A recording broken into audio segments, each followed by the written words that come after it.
नमस्कार, मी रविकांत कुंभार. आज दिनांक आहे 29 जून 2026. तर आम्ही मागील 2-3 व्हिडिओमध्ये सातत्याने सारखा अंदाज देत होतो की 30 जून पर्यंत सोलापूर जिल्ह्यात आणि सांगलीचा पूर्व आणि पुणेचा पूर्व भाग असेल, नांदेड, धाराशिव या पट्ट्यामध्ये मोठा पाऊस होऊ शकतो, म्हणजे पेरणी योग्य पाऊस होऊ शकतो असा एक अंदाज दिला होता. तर कालच्या व्हिडिओमध्ये आम्ही सोलापूर जिल्ह्यात मान्सून पुढील 48 तासासाठी अलर्ट म्हणजे सक्रिय होणार असा एक अंदाज दिला होता. आणखीन पुढील 24 तासामध्ये सोलापूर जिल्ह्यात काही भागात मुसळधार पाऊस होऊ शकतो.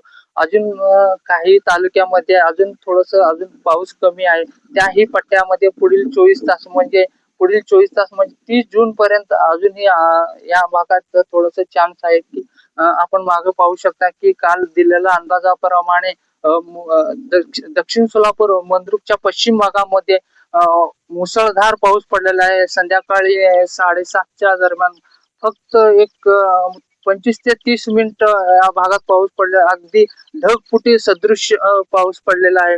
आपण पाहू शकता की सकाळचं आज 8 वाजलेला आहे. मोठ्या प्रमाणात या भागात पाऊस पडलेला आहे. तर विशेष करून सांगायचं झालं तर आणखीन 24 तास अत्यंत महत्वाचे राहतील सोलापूर जिल्ह्यासाठी. आणि कोकण किनारपट्टी सध्या मान्सून सक्रिय होत आहे.